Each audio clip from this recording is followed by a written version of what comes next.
Hello, everybody. My name is Sil, the DM, and today I'm hitting you up with the session recap for the city the week of December the 19th, I think was Thursday, tentatively titled The Howling Wolves.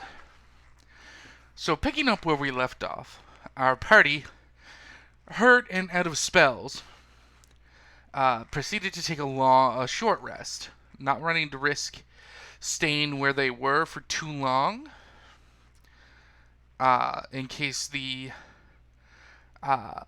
dead wolves would attract company. The group headed off, um, putting a bit of distance between them and the carnage before putting up for the night. Most of this session was travel and a little bit of role play, so thankfully it'll be pretty quick to recap. They pushed on for several days before one member of the group, I believe it was Darnick, caught a glimpse of a group of Thryband. Now, in my setting, a Thryband is the sort of ethnicity that is tied to orcs, goblinoids, trollkin. They all fall under the Thryband, a collective of races and species that exists between their gods, a sort of alliance between deities. Originally, it was goblins, orcs, and trolls, hence the Thry band. Uh, However, it was eventually expanded to include hobgoblins, kobolds, and any other goblinoid-like race, uh, different variations of orcs, and most types of trolls, though many trolls are still very primitive and choose to stay apart from the Thryband, just because they don't really feel any inclination towards anything other than their next meal. They spotted a pretty large party, several orcs, a large amount of small goblins, and a few trolls. However, when I rolled to see what direction the Thryband party was going, it was actually opposite the group. They were heading southeast, while the group was heading northwest. So they skirted and stayed low for a little bit, and the Thryband moved on, and it was sort of a null encounter. At which point the group pushed on. Um, they ended up experiencing a few other things during their watch in the night, but unfortunately, due to the dark vision, no one in the party was able to see what happened. But while Darnick was up for watch one night, that night, because the wizard Valinor wasn't able to summon his tower, because he had blown through all of his third level spells. During the night, Darnick had heard this sound, sort of coming from above and around. It almost sounded like something massive pushing a lot of air. Uh, but because of the limitations of dark vision, Darnick couldn't see it. Uh, but it also didn't attack the party or anything, so they seemed fine. They spent a few days traveling, saw the Thryband group, and then spent another few days traveling. A little bit of conversation here and there. And it was at this point that Kovalin, our little deep gnome, as they were rounding the bend of this low hill, which led into about like 100 feet wide gap to another low hill, spotted what looked like a small hill in the middle, but Kovalin noticed that it wasn't in fact just a bump of grass, it was a person, a figure.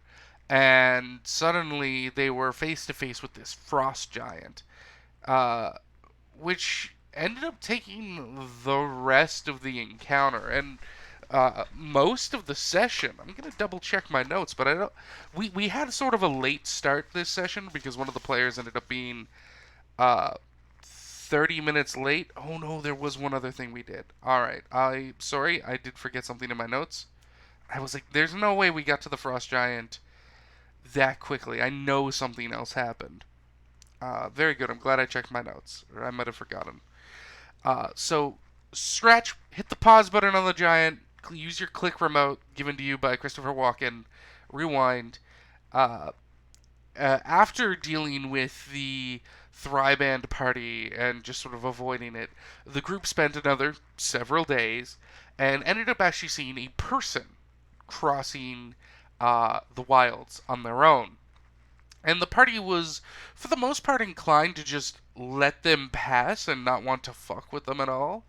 But Valinor urged Siren, who is on screen here. Thank you, Kuparinu, for your beautiful drawing of Siren, our elven druid.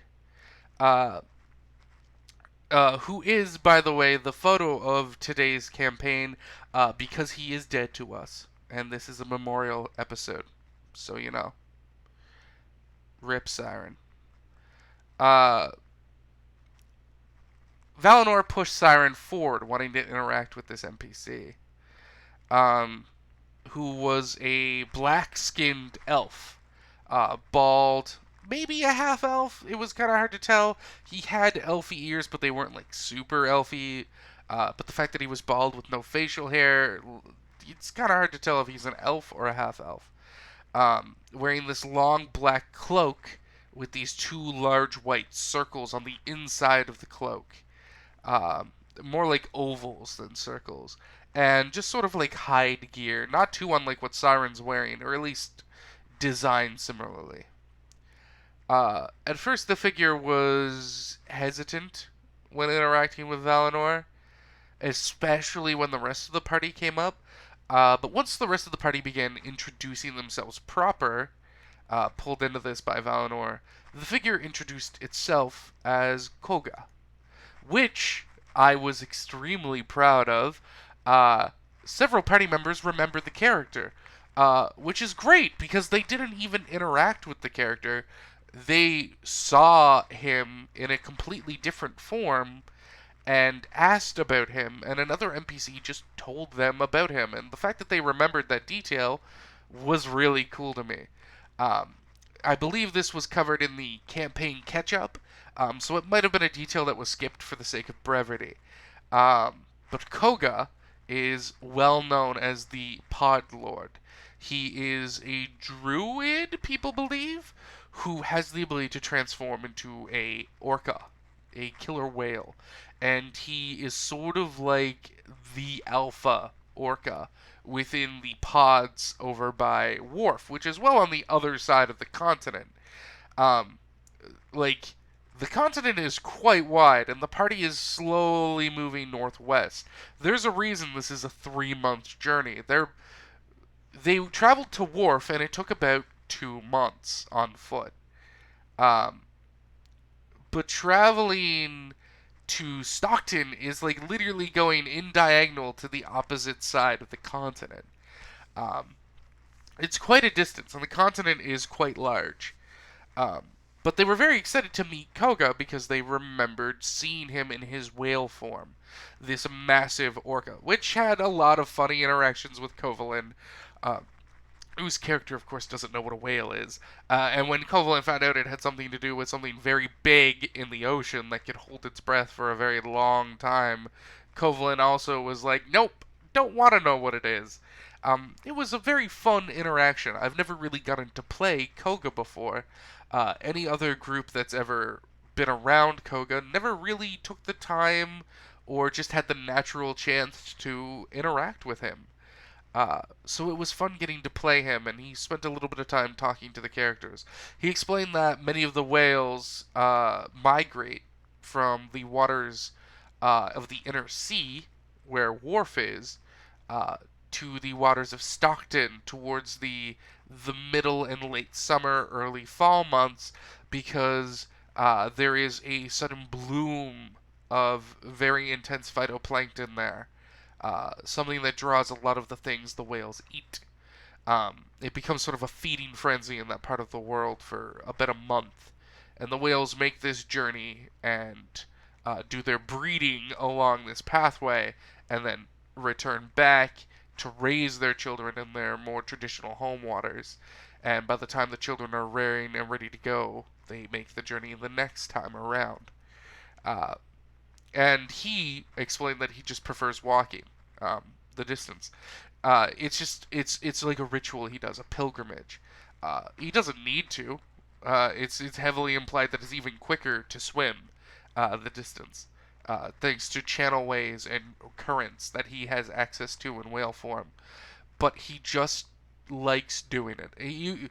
They pretty got the feeling that he doesn't really see much of the continent because he spends so much of his time in the water, and that this ritualistic sort of walk across the continent, which for him must take like 5 months, 5 or 6 months probably, unless he's moving quite quick. Uh, because remember, the party leaves from the center part of Kosho. The city is fairly central to the continent. It's very south, but in terms of like longitude, I think that's the horizontal line. Because I think of lat, I think of altitude, uh, which maybe is just horribly wrong, but I think of latitude as being up and long as being sideways. Hopefully, I'm right. Longitudinally, Kosho is very central to this continent, but latitudinally, it's very south. And right now, they're heading north, so he would have had to make quite a journey again northwest across the continent to get to them. Uh, but they get the feeling that he does the walk every so often just for the fun of doing it, just for seeing the world. Which actually impressed the group because they've already run into several dangerous encounters, and the fact that this man is doing it on his own sort of belies his strength, which is good.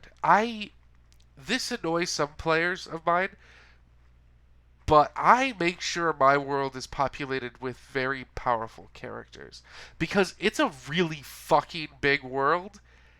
And yeah, the players are kinda special, but not that special. I've come into players who like to play D&D where they're the superhero, they're the epitome of special, and everyone should defer to their character because their character is the superhero or the superpower. If it's not a hero, they're just the best. And I don't do that. There are a lot of people, characters, and creatures in my world that if the players just pick a fight with, they'll kill them.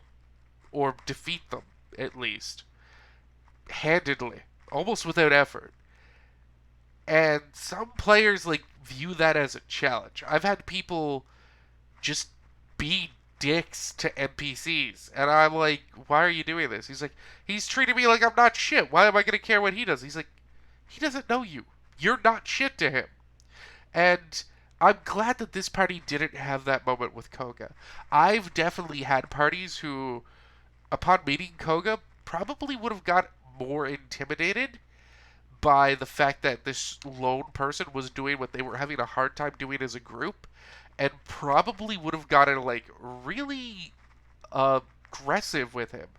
But I'm really glad this group doesn't always do that because I don't want one of my NPCs to just have a reason to kill the party. But I also like having a world populated with powerful characters because there is shit going on that our players just don't have fucking anything to do with. And the world needs powerful people all over. But I know it's just something that some players don't like. And I've heard people like XP to level 3. Well, XP to level 3 was talking about DMPCs, which I'm not going to get into that rant here. If I'm going to respond to that person's video, I'm going to do it in an actual response to that video. But I was just glad that this character came across as very powerful, very mysterious, but kind, and not willing to fight something that wasn't fighting him. And though not very talkative or friendly, because he wasn't. He's not. He doesn't really like people. He's not rude. He's not mean. But he just prefers the company of whales. So he's going to talk to these people because they stopped and were trying to have a conversation with him. And he knows socially that that's something he can and should do. But at the same time, he's, the guest who's, like, checking their watch constantly, just trying to make sure they fulfilled social obligations and then continue on with whatever they want to do. He's kind of like an introvert, if you could be an introvert who just prefers being in the ocean surrounded by a pod of whales. Which, you know what, sounds pretty cool. And yes, eventually Koga waved them off, and the group had a nice interaction with him. And then we get back to the giant. which did take the rest of the session basically. Not entirely, but pretty close. It was a tough fight. The giant ended up spotting them while they were about 80 feet away, and this giant, unlike the regular stat block for a frost giant, had a bow. Now, I know giants do their rock throw thing, uh, but in my setting, I like giants. There are different ways giants work in my session. In my campaign, the ordering or ordaining, whatever it's called from the Forgotten Realms, that dictates what level of giant is stronger than other giants. Yeah, throw that out the window. I don't give a fuck about that. My giants have a completely different origin. They have their own deities, their own beliefs. They don't just instantly have control over every giant that's smaller and weaker than them in my setting. Because I don't really care about the Forgotten Realms. Like, I like the Forgotten Realms as a setting, but a lot of the shit in it can go fuck itself. And that's one of the things. Because while it's cool in the Forgotten Realms, I don't like it. And I don't want it in my world. Also, for some reason, in 5th edition, they made all giants huge. Which is weird, because in 3 of the other 5 editions, frost giants are large-sized creatures. Frost giants and fire giants are large, and storm and cloud giants are huge. This is the way it was in 4th edition and 3.5, which are the editions I played the most. I have several frost giant figures from the Dungeons and Dragons miniature game, and they are large-sized figures. Very tall, probably 15 to 17 feet, but they are not huge. They are not 25 to 30 feet. They're the size of a large person. They're just very big. I think it's like 14 or like technically like 9 to like 17 feet is like large, I think. Uh, I think once you start hitting 9 feet as a medium sized creature, you probably then take up enough mass to be large. But I don't like that 5th edition just made all giants huge because that's not how they are in my setting. Especially because my setting was created with 3.5 Pathfinder in 4th edition. So for a lot of my players who never played older D&D, some of the things I do, like the ordering not really being a thing, or the giant sizes being different, seem weird because they're coming from a perspective of 5th edition, which only 2 editions have ever made frost giants huge, and 2 out of 5 is not a majority. Because I looked it up because I I brought up that they were large ones, and a player went, "No, they're huge. All giants are huge in 5th edition." And I went, "That's fucking stupid. Let me look it up." And yeah, I love this website, but you do the little wiki for a monster, and it shows the different editions of that monster in its stat block, which is really cool. And I think frost giants were like huge in 5th edition and 2nd edition, but in 1st, 3rd, and 4th, they were all large. And I'm a bigger fan of 3rd or 4th edition. I don't hate 5th edition. I think it has a lot of fun homebrew space. I don't love parts of it because I think it oversimplifies the game to the point of just being a little samey and a little not as cool. But at the same time, I liked 4th edition and everybody hated 4th edition. So I have terrible taste. But frost giants in my setting, unless they're an extremely impressive frost giant, are probably going to be large-sized, unless I say otherwise. So this large-sized figure had a bow and a battle axe. And instead of having the massive bulk of a regular giant, it was more lithe, with very little armor.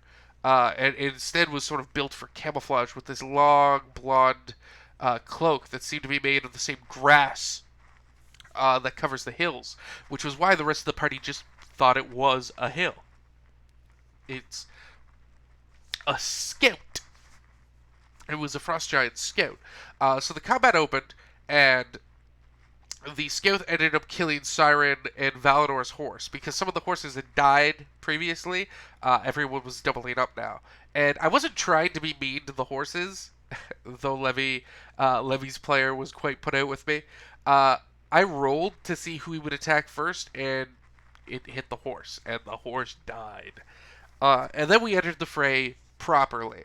Now, a frost giant, also in 5e, aren't vulnerable to fire, which is also dumb. A lot of the things, actually, that normally would be vulnerable to fire in, like, Pathfinder, I noticed aren't vulnerable to fire in 5th edition.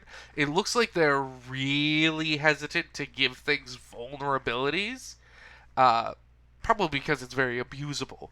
But the fight went as about as well as you could assume with one giant versus like a 7-person party, one of which being a fireball wielding wizard. So like yeah, the giant doesn't stand much of a chance. However, because the giant had such a large distance on the group and can move pretty quick, he actually managed to kite them back a little bit, taking shots with his bow. Uh, he ended up almost instantly dropping Kovalin and Levy on his javelin-sized spears. Um, and he ended up pulling something from his bag and slapping it onto his bow, and suddenly his bow started doing cold damage and having this mist around it. However, eventually the party was catching up to him, and they were pelting him with ranged attacks. Midnight was using his bow with the magical arrows, and Levy was hurling a few spells and healing people as she could until she got hit with the arrow. And unfortunately, she made a con save to try and like handle the shock that there is just a javelin through her body, and it dropped her from like full health to like 5 in a single hit. And she failed, so she actually ended up getting stunned. And you might say that's kind of OP, and it's like it's not part of his attack, but I think that a character going from being perfectly fine and healthy to being impaled on something and almost dead in a matter of 6 seconds can put a lot of shock on the system. And though it's not part of the giant's attack to stun you or hit you with the dazed or whatever, like stunning fist thing, I think it's a perfectly reasonable thing to work into the game to keep the characters feeling human. If you get impaled on a javelin, and then you're just running around with a javelin impaled in you, like, ow, that really hurt, but I'm still okay, the characters stop feeling like characters and just start feeling like, statues that occasionally speak. So maybe it was a little too much to make Levy dazed for a round, but I am also the person who gets to see the Giants' health, knows the initiative order, and I know how the next round is probably going to go with some variance to dice. Uh, so Siren spent the entire fight prone using Moonbeam and just moving it after the Giant, which was doing a lot of damage. He got pelted with one fireball and then attacked with a second. Uh, which he shattered whatever he put into his bow, and it actually gave him immunity to fire damage for a round. However, he didn't do that earlier in the round when Darnik got into range for his breath weapon, and he used fire. Technically, the giant should have used it then, but tactically, I thought the giant knew he would probably survive one more fire attack, and really wanted to save it in case the wizard threw another fireball. Uh, might have been a mistake. Maybe Valinor would have threw the fireball anyways, but the giant made its tactical decision and died for it. At that point, the giant was extremely weak, and some of the party were close enough that it knew that if it ran, they would be able to stay close enough to throw spells at him, and he would probably die. So he used his bonus to blow on a horn very loudly that actually deafened Darnik for a few seconds. And then charged Darnik, knowing that he was going to die. Maybe he could bring one out with him. Did some decent damage with his battle axe, but Darnik activated his Ring of Irons, the magical ring he got at the end of the last session and attuned to. So as blood started ripping out of Darnik's body from this large battle axe, which cut across his chest, sort of skidding very shallow because it wasn't a very big hit. I was doing way more damage with the arrows, like a lot more damage, which was impressive since the axe just had bigger damage dice and probably should have hit harder. But Dardic did notice that as the axe was cutting him, it avoided the raven mark on his stomach. The blood that was coming down from the wound sort of crystallized and exploded in a shower of like iron spikes that are made of blood, and it just like porcupine sprayed the giant who stumbled back, and then all the spikes that erupted off of Dardic turned back into blood, which was how we were flavoring this particular activation of the Ring of Irons. And the giant died. They did a little bit of looting, but a lot of healing. They had to cut the javelin out of Levy, who healed the wound, and they weren't able to get through the one that was impaling Kovalin, because Kovalin got impaled as well. So Kovalin spent the next little while trying to get around with like a 4 foot long spear through her body, 6 inches around, 4 feet long. Eventually, they got it out and healed the wound, but they were pretty shook, and the wizard was out of third level spell slots, so he wasn't able to summon his tower because it can't be cast as a ritual, which the party was very upset to learn. Uh, I was also a little flabbergasted by it because it just has the flavor of a ritual spell. So while the party was resting, taking their rest, I think this might have been where Dardic took first watch and heard the stuff in the distance. Actually, I don't think that happened earlier. I think that happened now. My bad. Then Dardic woke up Siren to take watch because Siren, being a full-blooded elf, only needs about 4 hours to meditate. Uh, so Siren sat there, and while everyone else was asleep, Zod woke up, hearing a sound on the wind that sort of triggered a gut response. Uh, and when Zod woke up, it was this sort of very crystal clear night with the twin moons, one full, one and a half, sort of dancing around each other, casting this beautiful white blue light. One of the moons reflects a very silver sort of light. The other one reflects, it varies depending on the season, but this time of year it reflects a very blue light. And it's getting close to fall, and where they are heading so far north, fall in the end of summer is like when snow happens. So the ground is like sort of frosty, and it's just this beautiful scene of white and blue sort of pearlescence. Uh, and Zon heard the sound more clearly now, and it was this baleful howling. Different wolf packs and different wolf voices just howling out in the night of the moons with the sky so clear, which was causing Zon a lot of stress and seemed to be agitating the mark on Siren's chest. That sort of him waking up cold, which he explained a little bit in the last session, that Siren, since they set out on their journey, had been waking up cold, very cold, and that he had this mark on his chest that he woke up with after the battle with Sin, that would hurt. It would get cold. It would feel cold during certain times. It felt a little cold during the battle with the Winter Wolf, but after fighting the Frost Giant, it was feeling very cold, and he was just sitting there sort of rubbing his chest, trying to warm it up. It didn't seem to be hurting him, but it felt very cold. And Zod spent a bit of time talking to Darnik, or sorry, not Darnik, Siren, about it and asking to touch it. And he revealed this wound on his chest, this sort of like imprint of like a wolf's paw that was like sort of frosted over.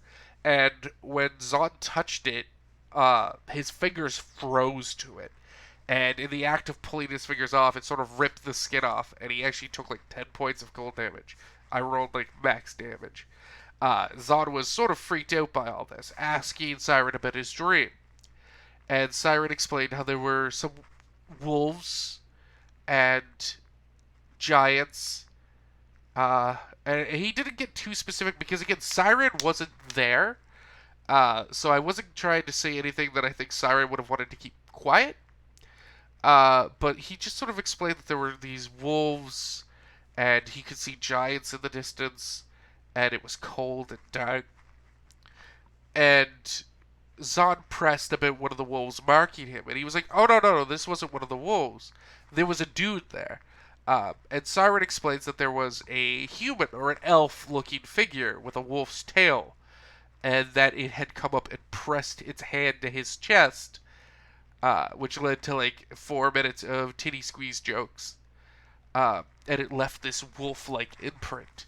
And Zod, who again has a lot of issues now recently with the whole Lilith stuff with Sin, uh, was asking like maybe it was God stuff, maybe you're like a chosen one. And Siren didn't really seem to buy into that. He was just like it's just a mark. Like the dream happened. Maybe it was a god. Maybe it was something else. Maybe the mark is like something unimportant. Maybe it's very important. But I don't feel like a chosen one. And they started talking like philosophy, and it got to Kalios because again they both live in elven houses basically. Siren being an elf and Zod being a human raised by elves, they see each other at religious ceremonies like once a week in the city, to Kalios, uh, and they start talking and how Zod feels that their god doesn't really care about them and that Lilith was the one who answered them. And Siren answered back with, well, maybe you're very important. I mean, think of it. You survived your encounter with the Winter Wolf when you were alone. And not only did you survive it, you got away from the rest of the wolves. You collapsed and were found by someone, and you didn't just die there. Like, sort of implying that those events in Zod's past maybe were divine intervention. Maybe the goddess was working in more mysterious ways to protect Zod. And Zod was considering it. And brought up the mark again and how he seemed to have this like god mark. At which point Sarah was like, well, what about your mark? And Zod was like, I don't have a mark. I mean, my scar? And he's like, no, that mark. This. And he sort of reached over and like tapped Zod on the head. And Zod was like, that's my face, dude. That's my head. And he's like, no, fuck. And he looked around and pulled out a bowl and poured his water skin into it.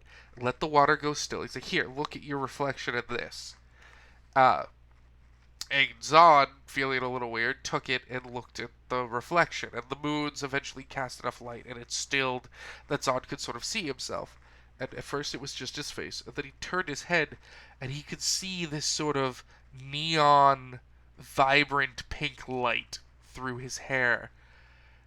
And like he started to panic and he looked and turned his head a little bit more, still trying to see what was on his head, and eventually it seemed to take this form of a large spider.